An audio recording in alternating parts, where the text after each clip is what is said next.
Hello friends, कैसे हो आप सब। आज हम कर रहे हैं conservation of plant and animal chapter का पार्ट नंबर 4। तो चलिए शुरू करते हैं।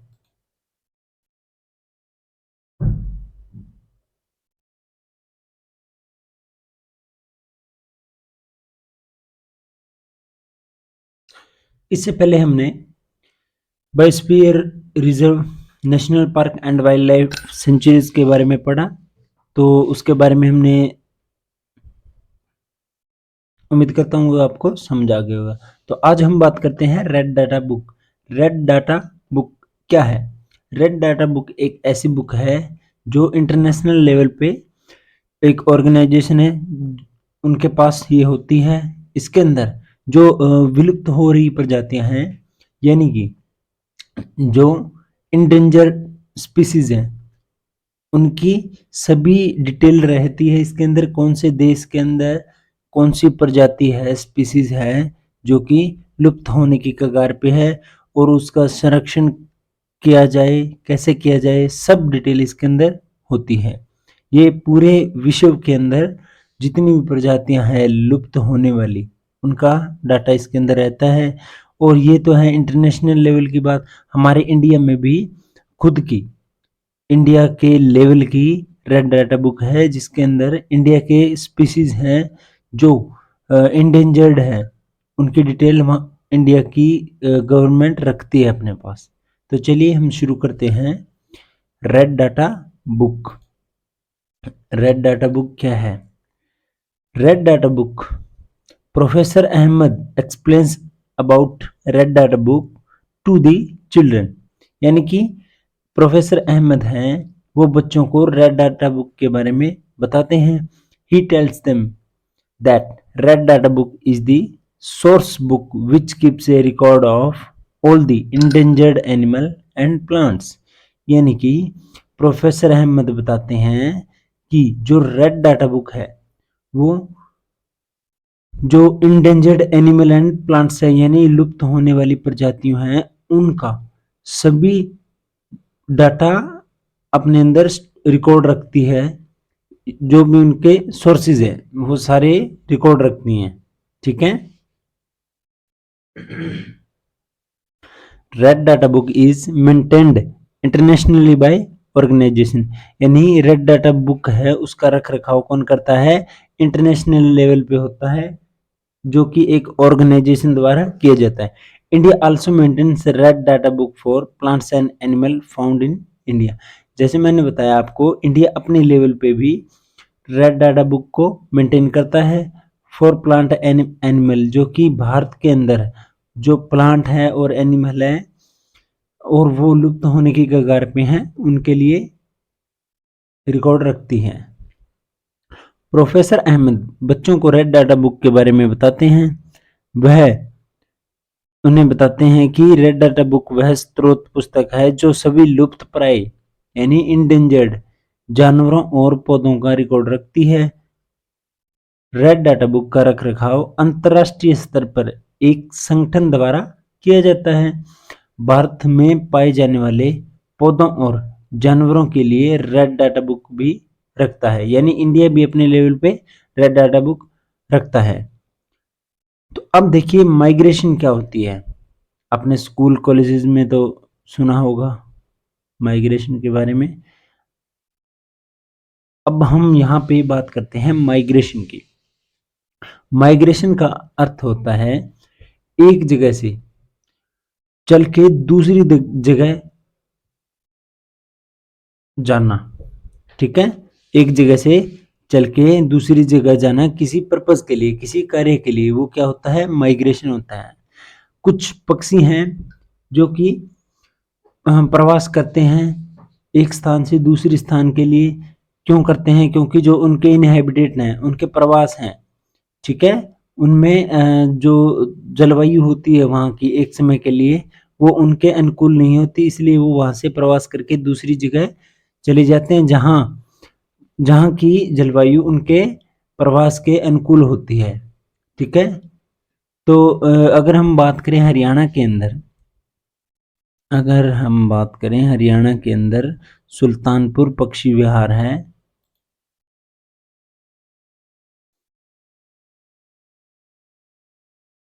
सुल्तानपुर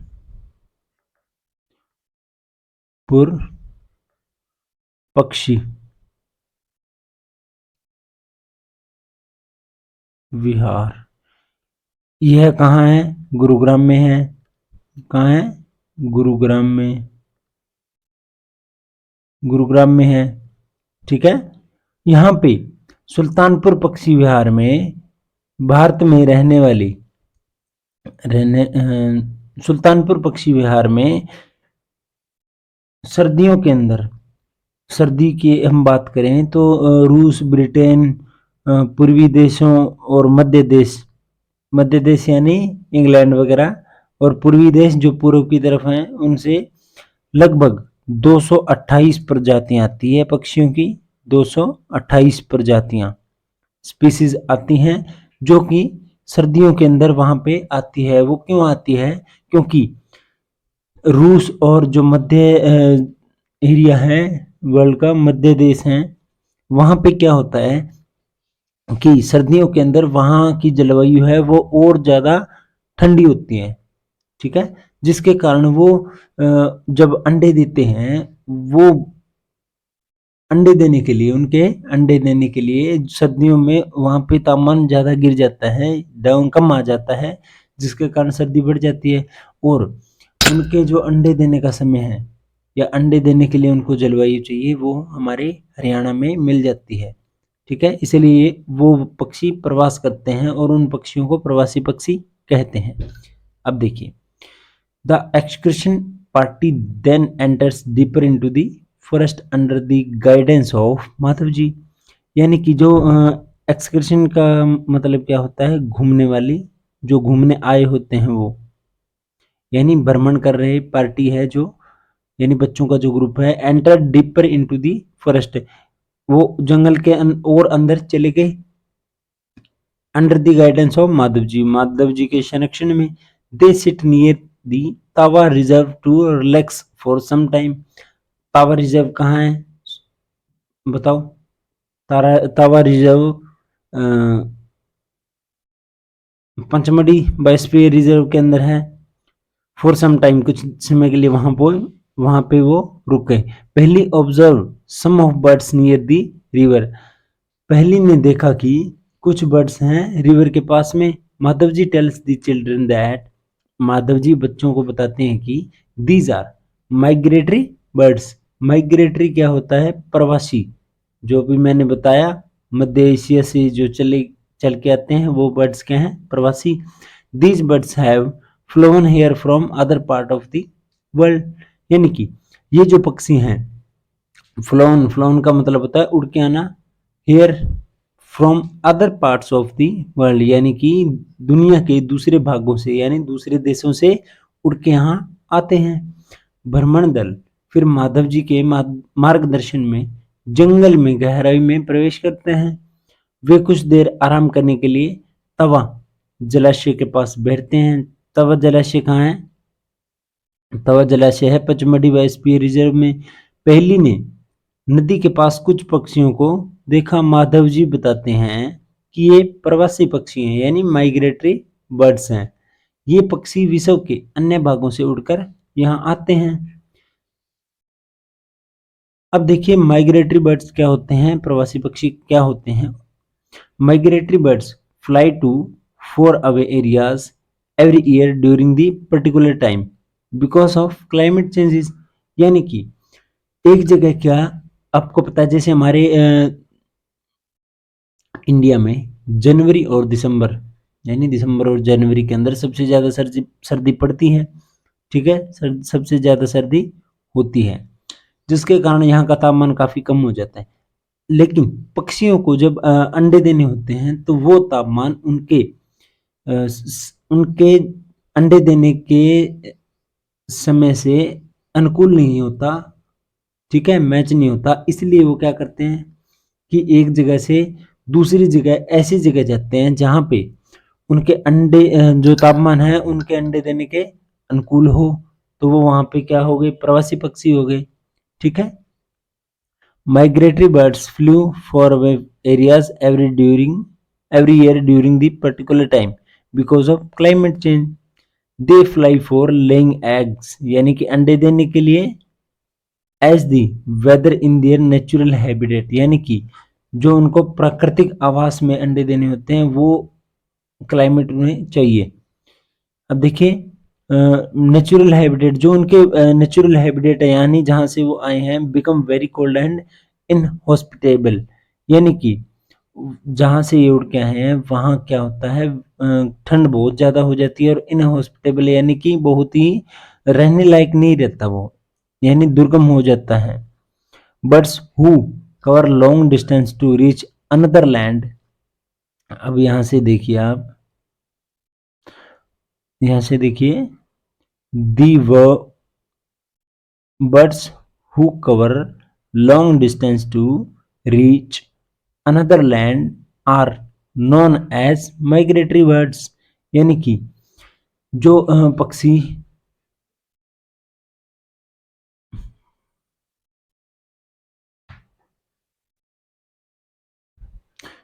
पक्षी दूसरी जगह पहुंचने के लिए एक लंबी डिस्टेंस यानी लंबी दूरी तय करके आते हैं, उन्हें हम क्या कहते हैं, माइग्रेटरी बर्ड्स, यानी कि प्रवासी पक्षी। जलवायु परिवर्तन के कारण प्रवासी पक्षी हर साल एक विशेष समय के दौरान दूर दराज के इलाकों में उड़ जाते हैं। वे अंडे देने के लिए उड़ते हैं क्योंकि उनके प्राकृतिक आवास में मौसम बहुत ठंडा और दुर्गम हो जाता है। जो पक्षी दूसरी भूमि पर पहुंचने के लिए लंबी दूरी तय करते हैं उन्हें हम प्रवासी पक्षी कहते हैं। समझ में आ गया आपको? तो सुल्तानपुर पक्षी विहार की बात की हमने, वो कहाँ पे है, गुरुग्राम के अंदर है, और यहाँ पे 228 अन्य अन्य प्रजातियों की या 228 प्रकार की प्रजातियों के पक्षी दूर दूर के स्थानों से उड़ के आते हैं।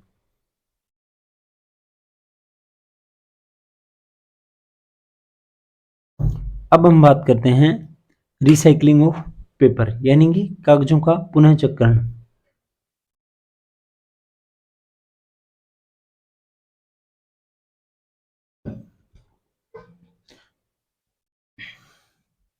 सबसे पहले तो हमें ये पता होना चाहिए कि पुनर्चक्रण होता क्या है, रिसाइकलिंग होती क्या है। रिसाइकलिंग का मतलब होता है, जैसे आपने अभी जो कॉपी ले रखी है वो कॉपी आपने राइटिंग करके भर दी, उस कॉपी को कबाड़ी वाला आता है, आप उनको दे देते हैं, और वो उन कॉपी को जो फैक्ट्रीज होती हैं, पेपर मिल्स होती हैं, वहाँ पे पहुँचाते हैं। वहाँ पे पहुँचाने के बाद उस पेपर को गला के फिर से नया पेपर बना देते हैं, ठीक है। उसी पेपर को गला के दोबारा नया पेपर बना देते हैं, जिसे हम क्या कहते हैं, रिसाइकलिंग कहते हैं, ठीक है। अब देखिए, professor Ahmad draws attention of the children to another cause of deforestation. अब देखिए, प्रोफेसर अहमद है वो ड्रोन अटेंशन यानी कि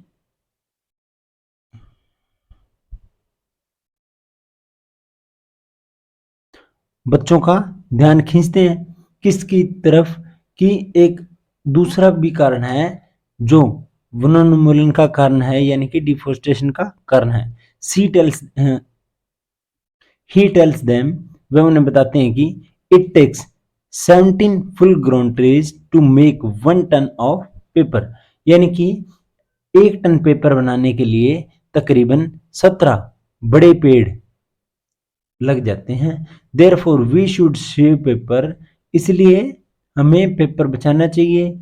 professor Ahmad also tells that paper can be recycle 5 to 7 time for use, यानी कि जो हम कॉपी का पेपर यूज करते हैं वो 5 से 7 बार तक उसको हम रीयूज कर सकते हैं, रिसाइकल कर सकते हैं।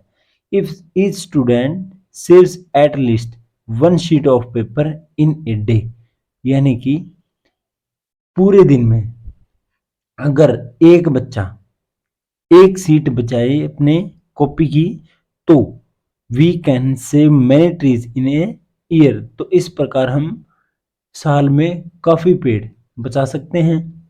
We should save reuse, we should save reuse used paper and recycle it, यानी कि हम क्या है,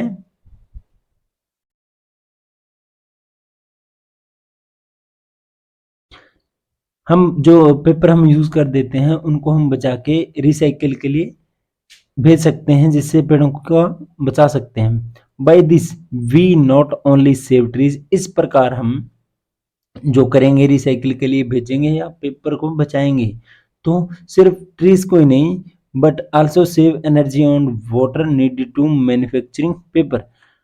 पेड़ों को तो बचाएंगे ही, साथ में वो इलेक्ट्रिसिटी, साथ में एनर्जी और पानी को भी हम बचाएंगे, क्योंकि जो मैन्युफैक्चर करते हैं या रिसाइकिल करते हैं वहाँ पे एनर्जी चाहिए, लाइट वगैरह चाहिए, और दूसरा पानी भी चाहिए, needed to manufacturing paper. Moreover, the amount of harmful chemical used in paper making will also be reduced. यानी कि पेपर को बनाते वक्त जो हार्मफुल केमिकल्स यूज होते हैं उनको भी हमें यूज नहीं करना पड़ेगा, जिससे उनका उपयोग है, यूज है, वो कम हो जाएगा। ठीक है। प्रोफेसर अहमद बच्चों का ध्यान वनों के कटाई के एक अन्य कारण की ओर आकर्षित करते हैं। उन्हें बताते हैं कि एक टन एक टन कागज बनाने में 17 पूर्ण विकसित पेड़ लगते हैं, इसलिए हमें कागज की बचत करनी चाहिए। प्रोफेसर अहमद यह भी बताते हैं कि कागज को उपयोग के लिए 5 से 7 बार तक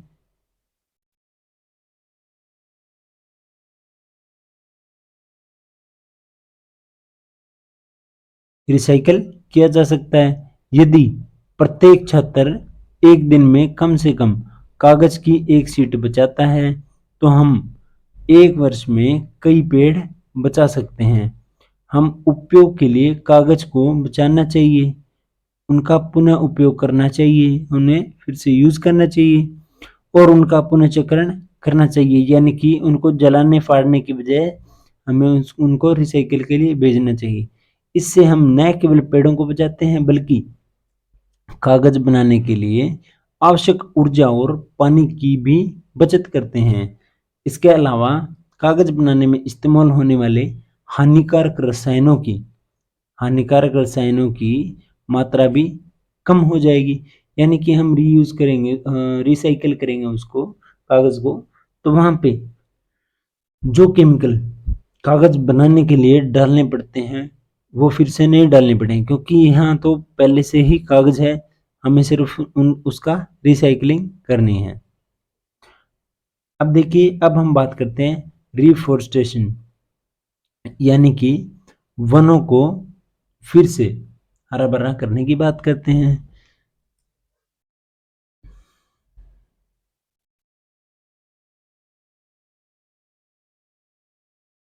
पहले हमने पढ़ा था डिफोरेस्टेशन,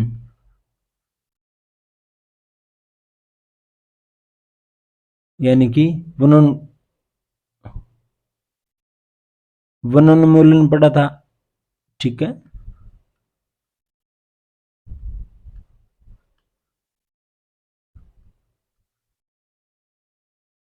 अब हम पढ़ेंगे रिफोरेस्टेशन, यानी पुनर्वनरोपण। पुनर्वनरोपण। Professor professor Ahmad suggest that, professor Ahmad हैं वो सुझाव देते हैं कि the answer of deforestation is reforestation, यानी कि जो डिफोरेस्टेशन है, डिफोरेस्टेशन यानी कि वनोन्मूलन है, उसका एक ही जवाब है, क्या? रिफोरेस्टेशन। ठीक है। Reforestation is a restocking of destroy forest by planting new trees, यानी कि जो रिफोरेस्टेशन है यानी पुनर्वनरोपण है, वह क्या है?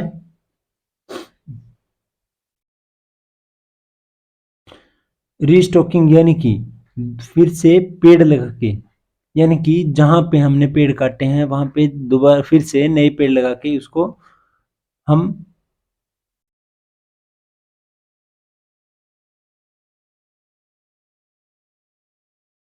reforestation is a restocking of the destroyed forest by planting new trees, यानी कि पुनर्वनरोपण में हम क्या करते हैं कि जो हमने डिस्ट्रॉय किए हैं, डिफॉरेस्टेशन में हम क्या करते हैं, जो पेड़ हमने काटे हैं उन पेड़ों की जगह नए पेड़, उतने ही नए पेड़ लगा दें, तो वहां पे क्या है, वो पेड़ फिर से बन जाएंगे। The plant trees should generally be of the planted trees should be generally the planted trees should generally be of the same species which were found in the forest। यानी कि जिस जंगल से हमने पेड़ काटे हैं वहां पे अगर हम नए पेड़ लगा रहे हैं तो हमें ध्यान रखना चाहिए कि जो हम पेड़ लगा रहे हैं वो उसी प्रजाति के होने चाहिए जो हमने पहले जंगल में जंगल में से काटे हैं, क्योंकि जो वहाँ की जलवायु है उनके अनुकूल ही वही पेड़ हैं और वही हमें लगाने चाहिए, जिससे वो जल्दी ग्रो करेंगे और पेड़ बन जाएंगे। We should plant at least as many trees as we cut. यानी कि हमें उतने तो पेड़ लगाने चाहिए जितने हमने काटे हैं। Reforestation can take place naturally also. Reforestation है वो अपने आप भी हो सकता है। If the destroyed area is left undisturbed it reestablished itself. यानी कि अगर पेड़ों को हम डिस्टर्ब ना करें, यानी कि जहां से हमने पेड़ काटे हैं वहां पे वो एरिया आवाजाही के लिए रोक दे, तो वहां पे जो काटे गए पेड़ हैं वो फिर से अपने आप ग्रो हो जाएंगे। आपने काफी बार देखा होगा कि जो पेड़ हम काट देते हैं कुछ समय के बाद उनसे फिर से टहनियाँ निकलनी शुरू हो जाती है, यानी कि नई पत्तियां निकलने शुरू हो जाती है, यानी फिर से वो ग्रो कर जाता है। इट इस्टेब्लिश इटसेल्फ, यानी कि वो फिर से अपने आप स्थापित हो जाता है, यानी कि बन जाता है। In natural reforestation there is no role of human being. यानी कि जो हम फिर से इस्टेब्लिश होंगे, यानी कि नेचुरल इस्टेब्लिश होंगे, उनमें ह्यूमन बींग्स का कोई रोल नहीं है।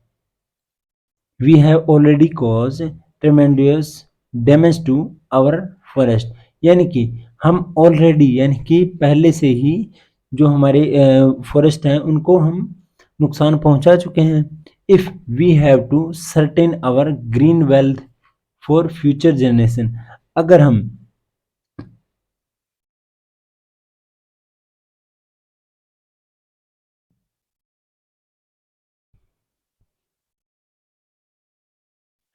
हमें आने वाली जनरेशन के लिए, ठीक है, वेल्थ फॉर फ्यूचर जनरेशन, आने वाली पीढ़ियों के लिए इस ग्रीन वेल्थ को ऐसे रखना है तो हमें और पौधे लगाने चाहिए। Plantation of more trees is only option. सिर्फ यही ऑप्शन है अगर हमें आने वाली पीढ़ी के लिए हरे भरे पौधे बचाने हैं। तो प्राकृतिक पुनर्वनीकरण में मनुष्य की कोई भूमिका नहीं है। हम पहले ही अपने वनों को भारी क्षति पहुंचा चुके हैं। यदि हमें भावी पीढ़ियों के लिए अपनी हरित संपदा को सुरक्षित रखना है तो अधिक से अधिक वृक्ष लगाना ही एकमात्र विकल्प है। Professor Ahmad told them that in India we have the Forest Conservation Act. This act is aimed as preservation and conservation of natural forests and meeting the basic needs of the people living in or near the forest। यानी कि जो professor Ahmad है कि professor Ahmad बताते हैं कि हमारे भारत में जो वन संरक्षण अधिनियम है, यानी वन अधिनियम है, उसका कार्य क्या है, उसका उद्देश्य क्या है? उसका उद्देश्य क्या है? प्राकृतिक जो वन है उनका संरक्षण करना, यानी उन्हें बचाना, संरक्षित करना, लुप्त प्रजातियां उनकी रक्षा करना, तथा वनों में रहने वाले या उनके आसपास रहने वाले लोगों की जो बुनियादी जरूरतें हैं, यानी बेसिक उनकी जरूरतें हैं, उनको पूरा करना।